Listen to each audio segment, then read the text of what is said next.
په دې دنیا کې که انسانان څومره هم نیک کارونه او ښه اعمال ترسره کړي، بیا هم د الله تعالی له رحمت پرته جنت ته نشي داخلېدی. امام ابن جوزي رحمه الله علیه هغه ستر شخصیت دی چې د اسلام سپېڅلي دین ته یې ډېر زیات خدمتونه کړي دي. د ده د دعوت په نتیجه کې شاوخوا 100,000 یهودان او عیسویانو اسلام قبول کړ. تر 100,000 زیاتو کسانو توبه وویسته. شاوخوا 2000 کتابونه او مقالې یې لیکلي دي.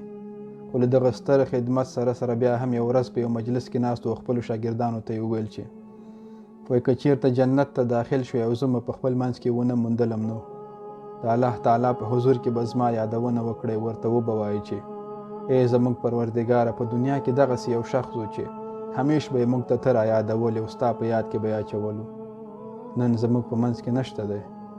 او له دې خبرې وروسته یې ډېر سخت وژړل. یعنی هغه ستر انسانان هم په دې باور وو چې که په دې دنیا کې موږ تاسې څومره هم ډېر اعمال ترسره کړو، دا زموږ د نجات سبب نشي ګرځېدی تر څو هغه ستر رب په موږ باندې ونه رحمیږي. بل خوا چې انسان د الله تعالی رحمت ته ګوري، نو زړه یې ډاډه شي او سکون پیدا کړي چې که څومره هم ګناهګار نو معامله مو له هغه ستر رب سره ده چې حتما به په موږ باندې رحم کوي. الله تعالی په قرآن عظیم شان کې فرمایي ورحمتي وسعت كل شيء، او زما رحمت هر ځای خپور دی او هر ځای شته دی.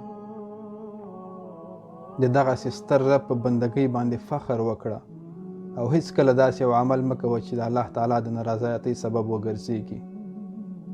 الله جل جلاله دې موږ تاسو ټولو سره د رحمت او مغفرت معامله وکړي تر څو په جنت کې د رسول علیه السلام سره ټول یو ځای واوسیږو. السلام علیکم ورحمت الله وبرکاته.